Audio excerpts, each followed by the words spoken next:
Before we jump into Q&A, Elon has some opening remarks. Elon? Thank you. So to recap, as someone seeing it's something that automotive industry are seeing year-over-year declines in order volumes in Q3. Tesla at the same time has achieved record deliveries. In fact, I think if you look at EV companies worldwide, to the best of my knowledge, no EV company is even profitable. And to the best of my knowledge, there's no EV division of any company, of any existing auto company that is profitable. So it is notable that Tesla is profitable despite a very challenging automotive environment. And this quarter actually is a record Q3 for us. We produced our 7th million vehicle actually just yesterday. So congratulations to the teams that made it happen at Tesla. That's a staggeringly immense amount of work to make 7 million cars. And we also have the energy storage business is growing like wildfire with strong demand for both Megapack and Powerwall. And as people know, on October 10th, we laid out our vision for an autonomous and electric future that I think is very compelling. The Tesla team did a phenomenal job there with actually giving people an opportunity to experience the future where you have humanoid robots walking among the crowd, not with a canned video presentation or anything, but literally walking among the crowd, serving drinks and whatnot. And we had 50 autonomous vehicles. There were 20 Cybercabs, but there were an additional 30 Model Ys operating fully autonomously the entire night, carrying thousands of people with no incidents the entire night. For those who went there, that was emphasizing that the Cybercab had no steering wheel or brake or accelerator pedals, meaning there was no way for anyone to intervene manually, even if they wanted to. And the whole night went very smoothly. Regarding the vehicle business, we are still on track to deliver more affordable models starting in the first half of 2025. I think probably people are wondering, well, what should they assume for vehicle sales growth next year? And at the risk of to take a bit of risk here, I do want to give some rough estimate, which is I think it's 20 to 30% vehicle growth next year. Notwithstanding negative external events, like if there's some force majeure events, like some big war breaks out or interest rates go sky high or something like that, then we can't overcome massive force majeure events. But I think with our lower cost vehicles, with the advent of autonomy, something like a 20 to 30% growth next year is my best guess. And then Cybercab reaching volume production in 26. Do you feel confident of Cybercab reaching volume production in 26? Not just starting production, but reaching volume production in 26. That should be substantial growth. We're aiming for at least 2 million units a year of Cybercab. That'll be in more than one factory, but I think it's at least 2 million units a year, maybe 4 million ultimately. Yeah, these are just my best guesses, but ask me what my best guesses. Those are my best guesses. The cell 4680 lines, the team is actually doing great work there. The 4680 is rapidly approaching the point where it is the most competitive cell. So when you consider the cost of a battery pack fully landed in the US, net of incentives and duties, the 4680 is tracking to be the most competitive, meaning lower cost per kilowatt hour fully considered than any other alternative. We're not quite there yet, but we're close to being there, which I think is extremely exciting. And we've got a lot of ideas to go well beyond that. I think we execute well, the 4680 will have the Tesla internally produced cell will be the most cost competitive cell in certainly North America. A testament to a tremendous amount of hard work there by the team. That's it. We'll continue to buy a lot of cells from our competitors. Our intent is not to make cells just internally. So I don't want to set off any alarm bells here. We're obviously increasing substantially our vehicle output and our stationary storage output. So we need a lot of cells, and most of them will still come from suppliers. But I think it is some good news that the Tesla internal cell is tracking to be the most competitive. So with respect to autonomy, as people are experiencing in the cars, really from week to week, there are significant improvements, the miles between interventions. So with the new version 12.5 release of full self-driving and Cybertruck, the binding the code into a single stack so that the city driving and the end-to-end highway driving are one stack, which is a big improvement for the highway driving. So it's just all neural nets, and the release of actually Smart Summon. We try to have a sense of humor here at Tesla, and we're also that's 12.5. Version 13 of FSD is going out soon. Ashok will elaborate more on that. We expect to see roughly a 5 or 6-fold improvement in miles between interventions compared to 12.5. And actually, looking at the year as a whole, the improvement in miles between interventions, at least 3 orders of magnitude. It's a very dramatic improvement in the course of the year, and we expect that trend to continue next year. The current the current internal expectation, Tesla's internal expectation, Tesla FSD having longer miles between intervention than human is the second quarter of next year, which means it may end up being the third quarter, but it's next. It seems extremely likely to be next year. Sure. Do you want to say anything about that? Yeah, when measuring miles between critical interventions, like you mentioned, Elon, we already made a 100x improvement with 12.5 from starting of this year, and then with V13 release, we expect to be 1000x from the beginning, from January of this year on my production release software. And this came in because of technology improvements, going to end-to-end, having higher frame rate, partly also helped by hardware force, more capabilities, so on. And we hope that we continue to scale the neural network, the data, the training compute, etc. By Q2 next year, we should cross over the average human miles per critical intervention, or like collision in that case. And that is just unvarnished our internal estimate. Yes. Yeah.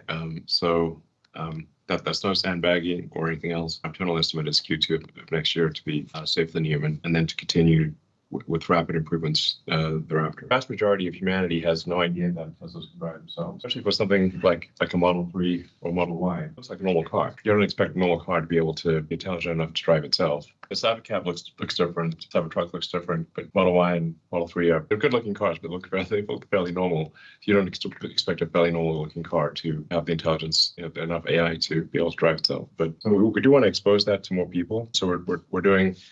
Every time we have a significant improvement in the software, we'll roll out another sort of 30-day trial. So to encourage people to try it again, and we are seeing a significant improvement in adoption. The take rate for FSD has improved substantially, especially after the 1010 event. Yeah, so there's no need to wait for robot taxi or Cybercab for to experience full autonomy. We expect to achieve that next year with our existing vehicle lineup. For what it's worth, actually Smart Summon gives a small taste of what it's going to look like the car able to drive itself to the user in private parking lots. Currently, it's speed limited, but then it's going to quickly be increased. We already had more than 1 million usage items of Smart Summon. And we have for Tesla employees in the Bay Area, we already are offering a ride-hailing capability. So you can actually use with the development app, you can request a ride, and it'll take you anywhere in the Bay Area. We do have a safety driver software required to do that. We've developed, and David, do you want to elaborate on that? Yeah, sure. It's David. We showed some screenshots of this in the Q1 shareholder deck. Yeah, this is real. We've been testing it for the better part of the year, and the building blocks that we needed in order to build this functionality and deliver it to production, we've been thinking about and working on for years. It just so happens that we've used those building blocks to deliver great features for our customers in the meantime, such as sharing your profile, synchronizing it across cars, so that every single car that you jump into, whether it's another car that you own or a car that somebody's loaned to you or a rental car that you jump into, it looks exactly like yours. Everything's synchronized, seat mirror positions, media, navigation, everything is the same. Just what you would expect from one of our robotaxis. We gave that functionality to our customers right now because we built it intending for it to be used in the future, releasing that functionality now. And cybersecurity that we knew we were going to need to deliver that functionality, sending a navigation destination from your phone to the vehicle. And so, you're doing that now with the ride-hailing app, but it's something that we've made available to customers for years. Seeing the progress on a route in the mobile app, that's something you'll need for the ride-hailing app, but again, we released it in the meantime. So it's not like we're just starting to think about this stuff right now while we're building out, the early stages of our ride-hailing network. We've been thinking about this for quite a long time, and we're excited to get the functionality out there. Yeah, and we do expect to roll out ride-hailing in California and Texas next year to the public. In California, there's quite a long regulatory approval process. I think we should get approval next year, but it's contingent upon regulatory approval. Texas is a lot faster, so it's I'd say we'll definitely have it available in Texas and probably have it available in California, subject to regulatory approval, and maybe some other states actually next year as well. But at least California and Texas. I think that'll be very exciting. That's really a profound change. Tesla becomes more than a sort of vehicle battery manufacturing company. We published a Q3 vehicle safety report, shows one crash for every 7 million miles of autopilot. That compares to the US average of one crash roughly every 700,000 miles. So it's currently showing a 10x safety improvement relative to the US average. And we continue to expand our AI training capacity to accommodate the needs of both FSD and Optimus. We're currently not not a training compute constraint. That's probably the biggest limiting factor is that the FSD is actually getting so good that it takes us a while to actually find mistakes. When you start getting to where it can take 10,000 miles to find a mistake, it takes a while to actually figure out which is this software build better than is software build A better than software build B? It actually takes you a while to figure it out because neither one of them are making a mistake. That would take a long time to make mistakes. That's actually the single biggest limiting factor is how long does it take us to figure out which version is better. Sort of high class problem. Obviously, having a giant fleet is very helpful for breaking this out. And then with Optimus, we showed a massive improvement in Optimus's dexterity and movement on October 10th. And our next gen hand and forearm, which has 22 degrees of freedom, which is double the prior. It's extremely human-like. It also has much better tactile sensing. I feel confident in saying that we have the most advanced humanoid robot by a long shot. And we're moreover the only company that really has all of the ingredients necessary to scale humanoid robots. Because the things that what other companies are missing is that they're missing the AI brain, and they're missing the ability to really scale to very high volume production. So you sometimes see some impressive video demos, but they lack the localized AI and the ability to scale volume to very high numbers. As I've said on a few occasions before, I think Optimus will ultimately be the most valuable part, and I think it has a good chance of being the most valuable product ever made. For the energy business, that's doing extremely well, and the opportunity ahead is gigantic. The Lathrop Megapack factory reached 200 megapacks a week, which is now a 40 gigawatt hour a year run rate. And we have a second factory in Shanghai that will begin with a 20 gigawatt hour a year run rate in Q1 next year, so just next quarter. And that'll also scale up. It won't be long before we're shipping 100 gigawatt hours a year stationary storage at Tesla, and it'll. That'll ultimately grow, I think, to multiple terawatt hours per year. It has to actually, in order to have a sustainable energy future.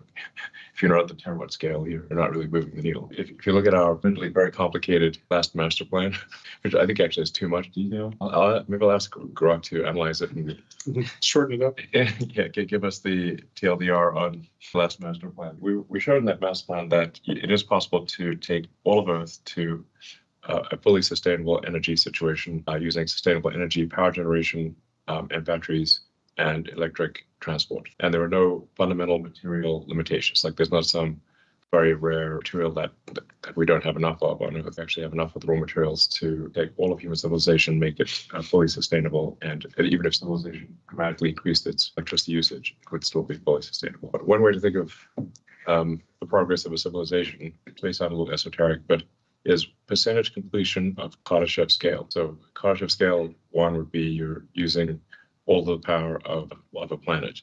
We're currently less than 1% on Kardashev levels, level 1. Level 2 would be using all the power of the sun, and level 3, all the power of the galaxy.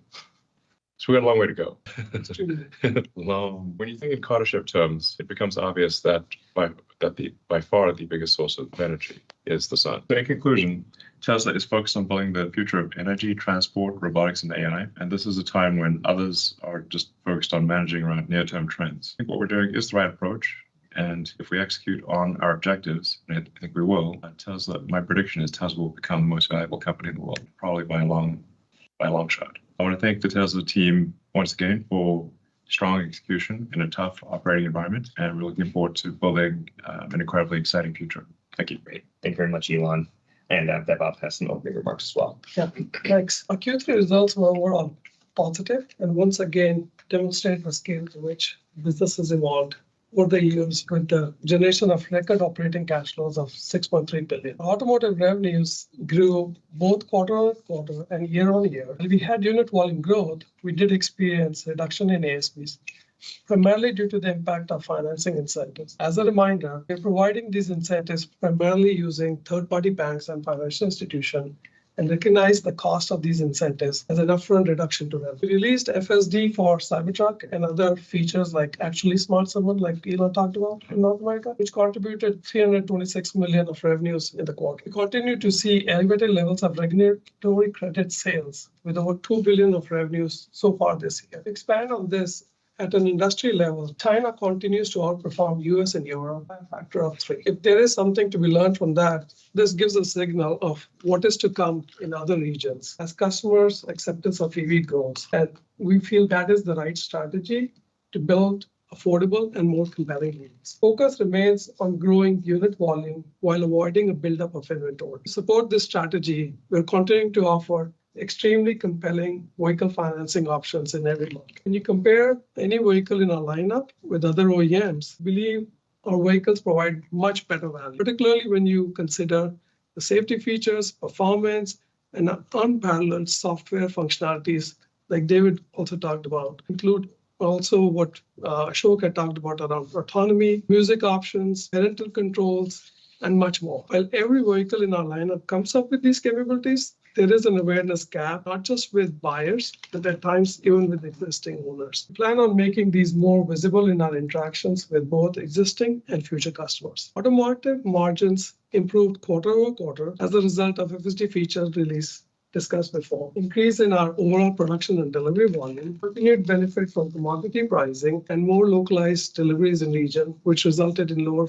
freight and duties. Sustaining these margins in Q4, however, will be challenging given the current economic environment. So that we are focused on the cost per vehicle, and there are numerous work streams within the company to squeeze out costs without compromising on customer experience.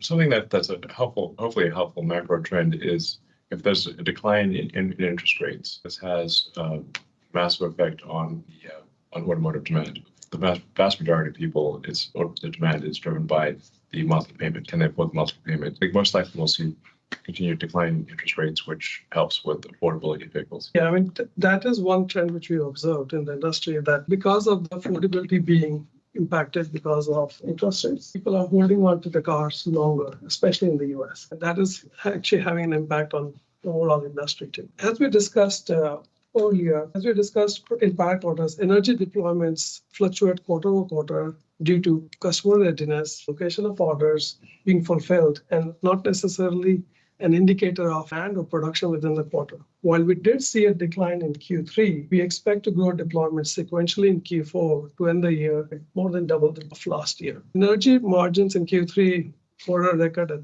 more than 30%. This is a function of mix of projects being deployed in the quarter. That there will be fluctuation in margins as we manage through deployments and our inventory. Our pipeline and backlog continue to grow quarter over quarter as we fill our 2025 production slots, and we're doing our level best to keep up with the demand. Just coming back on automotive margins, I talked about what is happening. One other thing which I want to also share is that we will continue to keep whatever we can, like I said before, about squeezing out the cost. But this is something which we also are very capable of. I mean, just in Q3, we reached our lowest cost per vehicle. And that is a trend which we want to keep focus on. Then going on to service and other, we continue to show improvements in Q3. This was a result of better performance, both in our service business, which includes collision, part sales, and merchandise, and continued growth in supercharging. These fleet-based revenues will continue to grow as the overall fleet size increases. Our operating expenses declined quarter over quarter and on a year-on-year basis. This is partially due to the restructuring we undertook in Q2. Cost saving from these initiatives were partially offset by increase in costs related to our AI efforts. We've started using the GPU cluster based out of our factory in Austin ahead of schedule, and are on track to get 50K GPUs deployed in Texas by the end of this month. One thing which I'd like to elaborate is that we're being very judicious on our AI compute spend too, and saying how best we can utilize the existing infrastructure before making further investments. On the CapEx front, we had over $3.5 billion in the quarter. This was a sequential increase largely because of investments in AI compute. We now expect the CapEx for the year to be in excess of $11 billion. We shared our vision for the future at the We Robot event at the beginning of the month. The Tesla team is hyper-focused on delivering on that vision. All efforts are underway to make it a reality. While we've achieved significant progress this year, it will take time to get this as we pioneer new and incredibly complex technologies and navigate a fragmented regulatory landscape. The future is incredibly bright, and I want to thank the Tesla team once again for all their help. Great. Thank you very much, Vaibhav. Now we'll go to investor questions. The first one is Tesla still on track to deliver the more affordable model next year, as mentioned by Elon earlier? and how does it align with your AI and product roadmap? Sure. I mean, as Elon and Vaibhav both said, we are in plan to meet that in the first half of next year. Our mission has always been to lower the cost of our vehicles to increase the adoption of sustainable energy and transport. Part of that is lowering the cost of our current vehicles, which is where all of the personally owned vehicles that we sell today come in. But the next stage in that really, as it fits into AI roadmap, is when we bring in robotaxis, which lowers the initial cost of getting into an EV. And that's really where we see the marriage of EV roadmap and the AI roadmap. It'll be like with incentives sub 30K, which is kind of a key threshold. Thank you very much. Similar question next. When can we expect Tesla to give us the $25,000 non-robotaxi regular car model? We're not making it on robo. Yeah, all our vehicles today are robotaxis. I think we've made very clear that we're the future is autonomous. And I actually said this many years ago. My strong belief, and I believe that is panning out to be true, and it'll be very obvious in retrospect, is that the future is autonomous electric vehicles. Non-autonomous gasoline vehicles in the future will be like riding a horse and using a flip phone. It's not that there are no horses. Yeah, there are some horses, but they're unusual. They're niche. So it just everything's going to be electric autonomous. I think this is blind. Like it should be frankly blindingly obvious at this point that is the future. A lot of automotive companies, most automotive companies, have not internalized this, which is surprising because we've been shouting this from the rooftops for such a long time, and it will accrue to their detriment in the future. But all of our vehicles in the future will be autonomous. Even today. Yeah, yes, all the vehicles that we've really made, all the 7 million vehicles, the vast majority are capable of autonomy. We're currently making on the order of 35,000 autonomous vehicles a week. If you compare that to, say, Waymo's entire fleet, they have less than 1,000 cars. They make 35K a week. Yeah, and our cars look normal. Yeah, they mostly look normal. The Cybertruck thankfully looks abnormal. And then the Cybercab / robotaxi.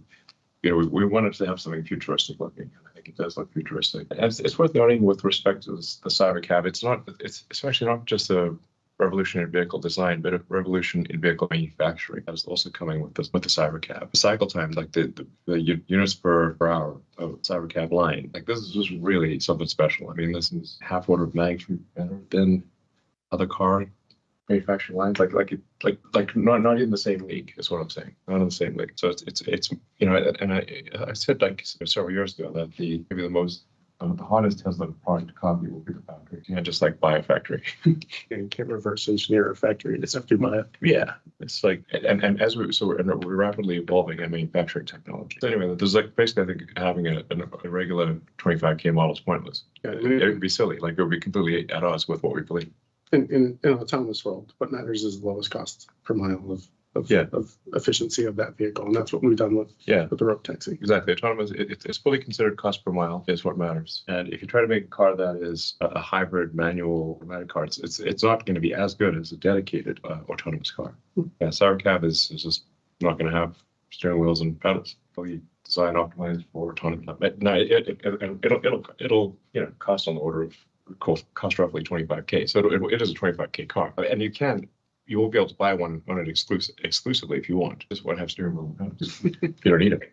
Thank you very much. The next question is, what is Tesla doing to alleviate long wait times at service centers? So we aim on solving problems at the source, so at the factory, before they can even affect our customers. We believe the best service is no service, and it really is. Don't even have them. If the car doesn't break, Yeah, exactly. that's the best thing. Don't see anyone with the Tesla shirt. You either do it fix the issue upstream, or do it remotely, do it through software. They can be at work or at home, and the car can be parked, and we address and fix the issue. And we've partnered the field with service to make sure we're looking at the same issues. And additionally, just in Q3 and Q4 of this year alone, we have opened and will open in total at nearly 70 locations. And in North America, we significantly expanded the size of each location and have doubled the size last year compared to this year. Yeah, I think there's like actually a lot of merits to having large service centers, because you can have specialization of labor. You can start to approach. It should be more factory like, where you can have dedicated lanes for particular types of service, and it's way easier for somebody to become expert in a few different types of repairs than in every repair. Exactly. This has helped us with the base. Instead of these heavy repairs, like clogging up a lane, there's dedicated lanes for different type of repairs. And so it's throughput matters and really treating it like a factory. This is where Tesla's structure, I think, Tesla has a structural advantage relative to the rest of the auto industry, because we make the cars and we service the cars Whereas I think there's a bit of a conflict of interest with the dealer model and the sort of traditional OEM and dealer model, where the dealerships make most of their money on service. They obviously are disincented to reduce the servicing cost. Yeah. Whereas in our case, we are incented to reduce the servicing cost because we carry that servicing cost, and we've got a good feedback loop with our cars. The best. Exactly. Yeah. Like we review with the factory, with the service leaders together, and send people from the factories to the field and field to the factory to see it firsthand. Exactly. Provide suggestions for, manufacturing as well as for engineering on design. Yeah, so I view this as a fundamental structural advantage of Tesla versus the rest of the auto industry. Also doing a bunch of work on the software side, not only to automate, diagnostics, so identifying, what needs to be done to a car before it comes into service, but also automating all of the preparation work and aligning all the resources that are necessary in order for the car to be very efficiently worked on once it arrives. So the parts are there, like the lift is scheduled, the Yeah. technician schedule, like everything's Yeah, ready like to the go. car says, this is what's wrong with me, and tells the service center. The car Get everything ready in advance. Yeah, please fix me, and this is what's wrong. Yeah, this is what we're recommending you now. instead of customer trying to translate the car, is telling us directly, and we're pulling that. Yeah, Yeah, you don't need, most of the time you don't need to diagnose the car exactly. when it arrives. The car, this is like, again, You've a got the car. fundamental technology advantage and structural advantage compared to the rest of the auto industry. It's I think it's underappreciated as to what all we are able to do. Yeah. And that's why, because like you said before, most of our cars, except for Cybertruck, look the same. Yeah. Right? So people don't realize that it has so much capability. yeah.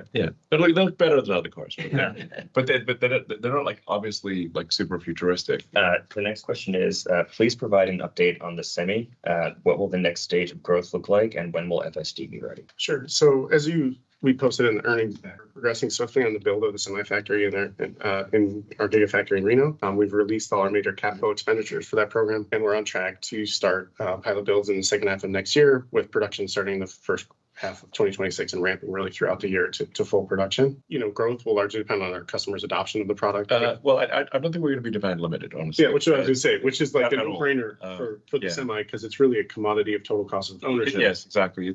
We have kind of ridiculous demand for the Semi. In that world where it's about how much do I spend to move goods exactly. cents per mile, it's a no-brainer. Yeah, fundamentally, if you've got a Semi where the fully considered cost per mile per ton of transport is better than, say, a diesel truck, any company that doesn't adopt an electric Semi will lose. So it's not a subjective thing. It's like whether do you like the It's a style. competitive. I mean, we want the style. We want to have a beautiful Semi truck. But frankly, if we made an ugly Semi truck, it wouldn't matter. And this is proving so in our fleets and in Pepsi's fleet, a partner. In fact, Pepsi actually said last week their drivers don't want to go back. Yeah. As soon as we give anyone the electric Semi, that's like the choice. What they want to drive. Yeah. That's like, so the most senior, like their top drivers, they get to drive the Tesla Semi. It's the thing they want to drive. It's super fun to drive. It's also very easy to drive. It's easy to drive, and it holds ass. Yeah. It's like fast. Well, but I mean, regular like you've seen like the videos of where like the Tesla electric Semi can go uphill. Speeding past like the diesel truck. Or even cars. Yeah, even cars. So it's responsive. It's you floor it and the truck actually moves. And that's a benefit not only for the driver and for the goods, but also for safety in terms of other drivers on the road. You don't get stuck behind a Semi. You're not in a slowdown situation in an on-ramp. I mean, how that plays into, FSD, which is the second part of the question. All of the Semis have been, since the couple hundred we've deployed already, and the ones that we'll be building next year and throughout the year have all of the hardware and the cameras necessary to deploy FSD. And we're currently training with that small fleet that we have. And as soon as the fleet is trained and the neural nets are up, we'll get FSD onto that platform. Yeah, I mean, it'll be a massive improvement in driver fatigue, and driver safety. We've got sort of the anti-jackknifing software. Mm-hmm. You don't have to worry about your brakes overheating if you go down a steep hill because we use regenerative. Like that energy goes back into the pack. Actually, when we leave Reno, it's just like it's like radically better than a diesel Semi. It's why the drivers love it. Great, guys. Thank you very much. Our next question is, when will Tesla incorporate X and Grok in all of the Tesla vehicles? I mean, these are relatively small fry things. We'll keep expanding.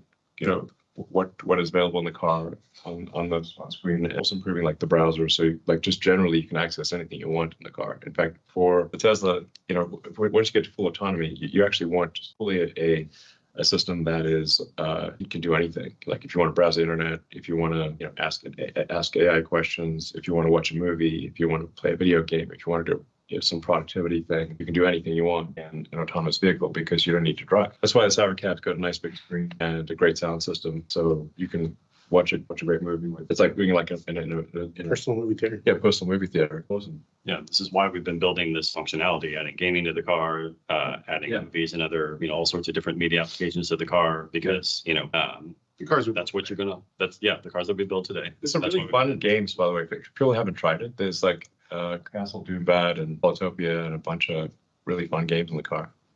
We're constantly looking at, you know, what features to add next, and we're paying attention to what's most commonly requested by our customers. Yeah, play Castle Doombad. You won't regret it. Thank you guys very much. The next question is, Elon mentioned unsupervised FSD in California and Texas next year. Does that mean regulators have agreed to it in the entire state for existing hardware 3 and 4 vehicles?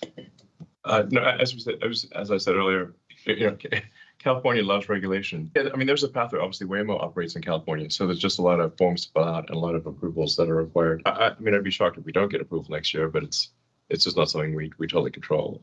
But I think we will get approval next year, in California and Texas, and towards the end of the year, it will branch out beyond California and Texas. I mean, I think it's important to reiterate this, like homologating or certifying a vehicle at the federal level in the US is done by meeting FMVSS regulations.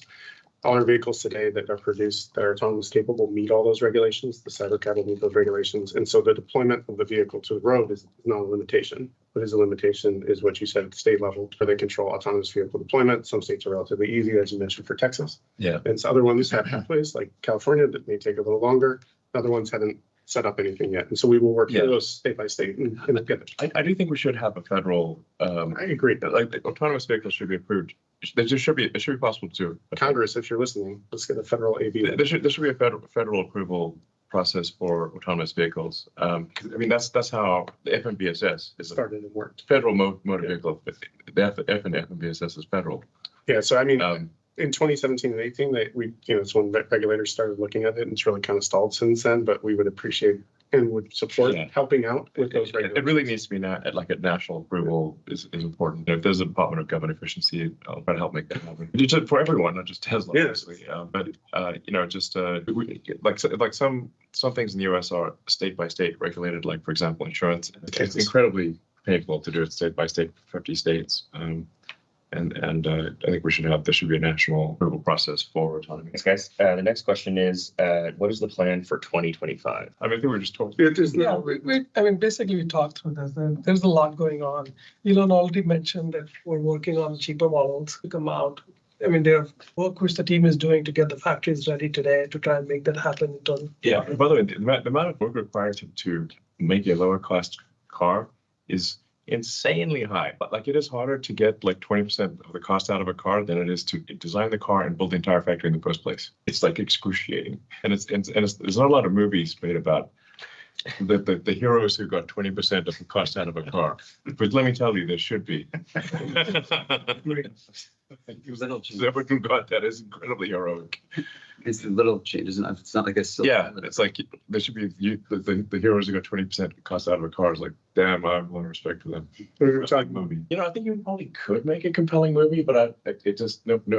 Like, if people actually saw how hard it was to do that, you'd be like, whoa, that's damn hard. just yesterday, we were talking about potting. Yeah, I mean, honestly, you're like literally, yeah. I mean, there's a lot of, I do call it sort of like getting cost out of things. It's kind of like, it's like Game of Pennies. It's like Game of Thrones, but pennies. You know, first approximation, if you've got 10,000 items in a car, very rough approximation, and each of them costs $4, then you have a $40,000 car. So then if you want to make a $35,000 car, you've got to get 50 cents on average out of the 10,000 items. Every part. Yeah, and it's like, you know, and then obviously the best is you delete some parts. In fact, we found we're able to delete a lot of parts. I'm very excited about the Cybercab design and the you know, how we're rethinking the design of a car for the Cybercab, designing it for ultra high volume production, and then designing machine that builds the machine that I think is also revolutionary. And it's just that there's no other car company that's even trying to do what we're doing. Like, I've never even heard of it, actually. In fact, I'm certain there isn't one. I think our new machine that builds the machine, like it's inherent, like it's designed to be like five times better than cycle time. Cycle time and like part deletion, material movement. I don't think any other car company has the same level of like integration of thought that we have when it comes to like when you design a part from a white sheet of paper, who's going to make it? Where is it going to be made? How's it going to be shipped? How's it going to be assembled into the vehicle? And like at any one point, if something is done in a silo, it becomes a bottleneck of either cost or time or efficiency. But with the robotaxi, the development, like we've done a good job on combining all that and then like blowing up how it's made and saying it should be made this way and rethinking it all so that it's the most efficient factory possible. That shows it will show in our CapEx efficiency when we deploy it, shows in the number of parts, it shows in the simplicity of the vehicle, but also how it performs in terms of like end user state. Just to close out, just on the energy front, also in 25, we will have started manufacturing at the Mega Factory Shanghai. We'll continue to increase our overall storage deployments with Powerwall 3. We plan to continue expanding our supercharging network, getting more OEMs on our network. 4680 cell ramp, as Elon talked about, that would keep going. And then we also will have our lithium refinery starting to produce. So there's a lot which is going on. Great. Yeah, so many things. Yeah. Crazy thing is like Tesla's winning basically on almost every single thing we're doing. We're not winning now, we're on track to win. Arenas where there are entire large companies that's the only thing they do. I mean, it's a company, there are multiple companies within the company. Yeah, Tesla's like many companies doing one. Fantastic. Thank you guys. Just a few more. What is going on with the Tesla Roadster? Fun things. Well, I just like to thank our long-suffering deposit holders of the Tesla Roadster. The reason it hasn't come out yet is because the Roadster is not just the icing on the cake; it's the cherry on the icing on the cake. Our larger mission is to accelerate the progress towards a sustainable energy future. Try to do things that maximize the probability that the future is good for humanity and for Earth. And so that necessarily means that like the things like that are kind of like dessert. We'd all love to work on the Tesla, the next gen Tesla Roadster. It is super fun, and we are working on it. But it has to come behind the things that have a more serious impact on the good of the world. So just thank you to all our long-suffering Tesla Roadster deposit holders, and we are actually finally making progress on that. We're close to finalizing the design on that. It's really going to be something spectacular. A friend of mine, Peter Thiel, and sometimes people think of Peter Thiel and I are rivals. We're really good friends. To be clear, Peter, was lamenting how the future doesn't have flying cars. Well, we'll see. More to come. Yeah, thank you very much. The next one is quite similar to other questions we've had, so I might combine it with the final question. So briefly, could you just detail how Robotaxi will roll out? Will it start with a Tesla deployed fleet and then allow customers to add theirs on like a subscription model? And then will Hardware 3 be capable of level 5 FSD? Regarding the Hardware 3, what we saw with 12.5 was it was easier to make rapid progress with starting with Hardware 4 and figuring out the solution and then backporting it to Hardware 3 instead of directly working on Hardware 3, given that Hardware 4 has more like fundamental hardware capabilities. I think that trend will continue into the next few quarters as well, where we first figure out the solution rapidly with AI4 and then backport it, write the kernels. It just takes longer to develop those things because it's not fundamentally supported in the hardware and it's emulated. But yeah, initially working on Hardware 4, backporting it to Hardware 3. I guess the answer is we're not 100% sure, but our as Ashok mentioned, because by some measures Hardware 4 has really several times the capability of Hardware 3. It's easier to get things to work with Hardware 4. And then it takes a lot of effort to sort of squeeze that functionality into Hardware 3. There is some chance that Hardware 3 does not achieve the safety level that allows for unsupervised FSD. There is some chance of that. And if that turns out to be the case, we will upgrade those who have bought Hardware 3 FSD for free. And we have designed the system to be upgradable. So it's really more to switch out the computer type of thing. The cameras are they're capable, but anyway, we don't actually know the answer to that. But if it does turn out, we'll make sure we take care of those who have bought FSD on Hardware 3. In the last few minutes that we have left, we will try to get in some analyst questions. The first question will be coming from Pierre Farragut at New Street. Pierre, please feel free to unmute yourself. Thanks a lot, guys, for taking my question. I was wondering about the compute you're ramping up. So you gave interesting statistics on how much you have, and you said you don't feel your compute constrained. And I was wondering, how you are putting to work this additional compute. Is that a game for you of creating larger and larger models, like next generation of models that are larger, the way OpenAI go from GPT-3 to GPT-4? Or is that more like you're set on your model and you need to throw more and more compute to accelerate the pace of learning to improve reliability? And then I had a quick follow-up, real quick, on your rollout in Texas and in California next year. The plan, as you see it today, is it to roll out a fleet or two with cars that will start with a supervisory, some onboard supervision, someone sitting at the wheel just in case, and removing the supervisors progressively? Or are you aiming for going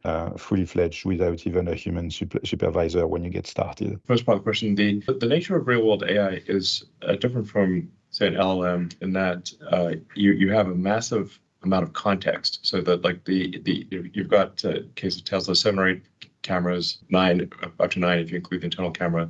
So you've got gigabytes of context, and that is then distilled down into a small number of control outputs. Whereas it's like you don't really. It's very rare to have. In fact, I'm not sure any LLM out there can do gigabytes of context. And then you've got to then process that in the car with a very small amount of compute power. It's all doable and it's happening, but it is a different problem than what, say, a Gemini or an OpenAI is doing. Part of the way you can make up for the fact that the inference computer is quite small is by spending a lot of effort on training. And just like a human, the more you train on something, the less mental workload it takes when you do it. Like when the first time a human starts driving, it absorbs your whole mind. As you train more and more on driving, get very good, then the driving becomes a background task. It only absorbs a small amount of your mental capacity because you have a lot of training. We can make up for the fact that the inference computer is it's tiny compared to a 10 kilowatt bank of GPUs because you've got a few hundred watts of inference compute. We can make up for that with heavy training. Then there's also vast amounts, the actual petabytes of data coming in are tremendous. And sorting out what training is important was, of the vast amounts of video training, or video data coming in from the fleet, what is actually most important for training? That's also quite, but as I said, we're not currently training compute constraints. Sure, if you want to elaborate on it. Like you mentioned, the training helps both train larger models, also train quicker. But in the end, we still got to pick which models are performing better. So the validation effort to picking the models, because the miles per intervention is pretty large, we have to drive a lot of miles to know in closed loop. We do have simulation and other ways to get those metrics. Those two help, but in the end, that's a big bottleneck. That's why we're not training compute constraint alone. And there's other axis of scaling as well, which is data, figuring out which data is more useful, and that is an important task, and we're focusing on that. So as it relates to the second part of your question, Pierre, about safety drivers and rolling it out, each state has different requirements that, in terms of how many miles and how much time you need to have a safety driver and not have a safety driver. We're going to follow all those. We're not going to violate whatever regulations are out there, but safety is a priority. But the goal is obviously that when we're ready and safety is there, we'll remove all the drivers from the rideshare program. Yeah, I guess we think that we'll be able to have driverless Teslas doing paid rides next year. All right, thank you. And our next question comes from Adam Jonas at Morgan Stanley. Adam, please feel free to unmute yourself. Okay, thanks everybody. Just had a question about the relationship between Tesla and xAI. Many investors are still not clear how the work at xAI is truly beneficial to Tesla. Some even take the view that the two companies may even be in competition with each other in terms of talent and tech, and even your time, Elon. So what's your message to investors on that relationship between Tesla and xAI, and where do you see it going over time? Well, I should say that xAI has been helpful to Tesla AI quite a few times in terms of things like scaling up, a lot of training. Just even recently in the last week or so, improvements in fault-tolerant training, where if you're doing a big training run and a node fails, being able to continue training and easy to recover from on a training run, xAI has been pretty helpful. But there are different problems. xAI is working on artificial general intelligence or artificial superintelligence. Tesla is trying to make autonomous cars and autonomous robots. They're different problems. I think we've said this before also, like not all AI is equal, right? I mean, AI is a broad spectrum. Yeah. And we have our own swim lanes. Yes, there are certain things which we can collaborate on if needed. For the most part, we're solving different issues. Yeah, Tesla's focused on real world AI. And like as I was saying earlier, it is quite a bit different from an LLM. You have massive context in the form of video and some amount of audio that's got to be distilled like with extremely efficient inference compute. I do think Tesla is most efficient in the world in terms of inference compute, because out of necessity, we have to be very good at efficient inference. We can't put 10 kilowatts of GPUs in a car. We've got a couple hundred watts. It's a pretty well-designed Tesla AI chip, but it's still a couple hundred watts. But they are different problems. I mean, it's like the stuff that XAI does, like when it's running inference, I mean, it is running inference, answering questions, it's answering testing questions on a 10 kilowatt rack. I put that in a car. It's a different problem. Please no. XAI is because I felt there wasn't a truth-seeking digital superintelligence company out there. Like that's what it came down to. That there needed to be a truth-seeking, like an AI company that is just very rigorous about being truthful. So I'm not saying XAI is perfect, but that is that is at least the explicit aspiration. Even if something is politically incorrect, it should still be truthful. I think this is very important for AI safety. Anyway, I think XAI has been helpful to Tesla and will continue to be helpful to Tesla, but they are very different problems. Like what other car company has a world-class chip design team? Zero. What other car company has a world-class AI team like Tesla does? Zero. Those were all startups. They're created from scratch. Elon. And I think that's unfortunately all the time that we have for today. We appreciate all of your questions and we look forward to hearing you next quarter. Thank you very much and goodbye.